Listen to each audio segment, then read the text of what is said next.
नमस्कार दोस्तों, मेरा नाम है विपिन। मैं जा रहा हूँ ऋषिकेश और कुछ इंपॉर्टेंट चीज़ें मैं अपने साथ लेके जाता हूँ जैसे कि जिंजर पाउडर, गिलोय, शिलाजीत और लौंग। क्योंकि दोस्तों जब भी आप कहीं जाते हो तो हो सकता है कि आपको वायरल या बैक्टीरियल इन्फेक्शन हो, तो ये चारों चीज़ें बहुत काम की हैं। तो चलिए ऋषिकेश का सफ़र शुरू करते हैं। दिल्ली से मैंने बस ली ऋषिकेश के लिए, जो कि मुझे पड़ी लगभग 500 रुपए की, और इन खूबसूरत खेतों को देखते हुए मैं पहुंच गया ऋषिकेश और इन भाई साहब ने मुझसे लिए 100 रुपए।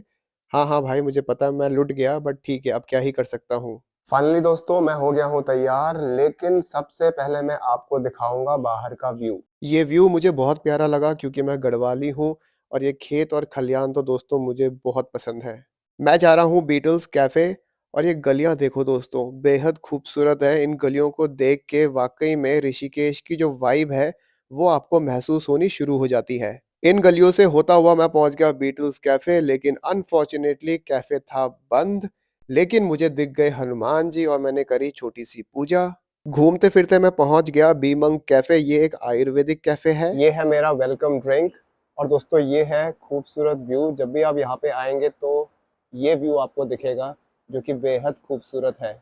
इस कैफे में इतनी पॉजिटिविटी थी दोस्तों कि मैं यहाँ पे लगभग 2 से 3 घंटे बैठा रहा। ये जो मैं पी रहा हूँ ये है रोज पेटल की चाय और इसमें बहुत सारे हर्ब्स एडेड हैं।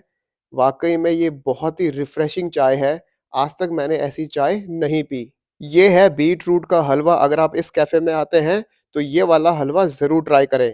पेट पूजा करने के बाद मैं पहुंचा तपोवन सार्वजनिक घाट। और इस तरह की चीजें मत करिए दोस्तों, क्योंकि बहुत ज्यादा बुरा लगता है। आइए यहाँ की ब्यूटी एंजॉय करते हैं।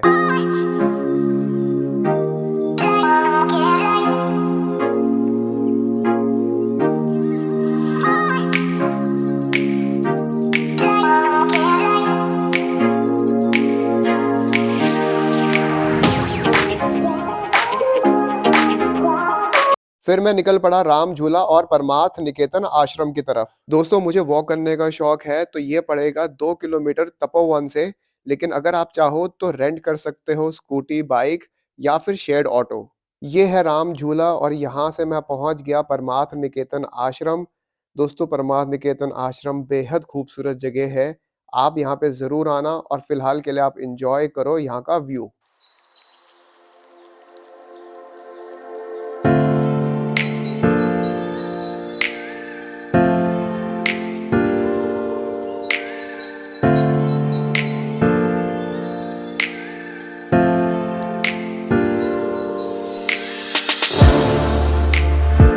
मुझे तो लग गई भूख दोस्तों, और यहाँ पे मुझे दिख गए दो दो चोटी वाला। कौन सा असली है कौन सा नकली है भाई मुझे तो नहीं पता। पेट पूजा करने के बाद मैंने ली ये वाली बोट। ये पड़ी मुझे मात्र 40 रुपए की और ये आपको छोड़ देगी दूसरी तरफ। और फिर मैं पहुंच गया श्री सच्चा अखिलेश्वर महादेव मंदिर। शिवलिंग की हाइट है 11 फीट और वेट है 7 टन। हर हर महादेव। और रात को मैं पहुंच गया बीटल्स कैफे। एक बार तो जाना बनता है, इतना पॉपुलर जो है। और दोस्तों ये है यहाँ से ऋषिकेश का नाइट का व्यू।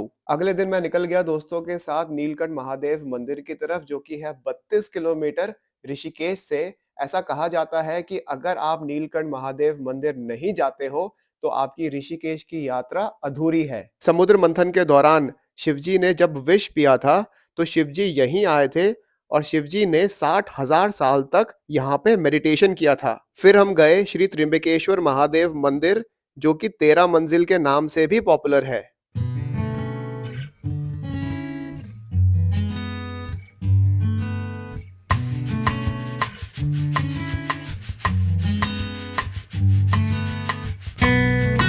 फिर हम पहुंचे भूतनाथ मंदिर। जब भगवान शंकर अपनी पत्नी माता सीता से विवाह करने बारात लेकर निकले थे तो सभी देवगण, भूत और तमाम जानवरों ने यहीं पर रात बिताई थी। साथ ही में 10 घंटियां लगी हुई हैं और 10 घंटियों में से अलग अलग ध्वनि निकलती है ना हैरानी की बात दोस्तों? बोलो मेरे साथ, हर हर महादेव। शाम हो गई और हम पहुंचे बीटल्स आश्रम। यहाँ पे international rock band the Beatles आए थे और उन्होंने मेडिटेशन किया था। आइए दिखाता हूँ आपको यहाँ की कुछ झलकियाँ।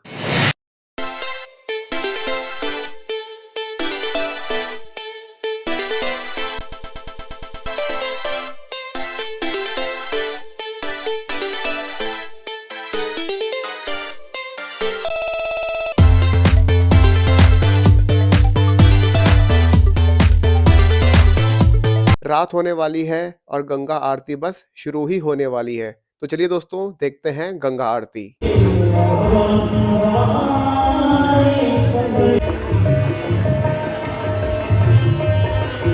गंगा आरती के बाद समय था ऋषिकेश को बाय बाय बोलने का, लेकिन गाड़ी हो गई पंचर। भला हो उस इंसान का जिसने हमारी हेल्प करी। फिर हम निकले दिल्ली की तरफ। फिर मिलूंगा दोस्तों, बने रहिएगा, और भी बहुत सारी जगह घूमेंगे। तब तक के लिए जय मां भारती।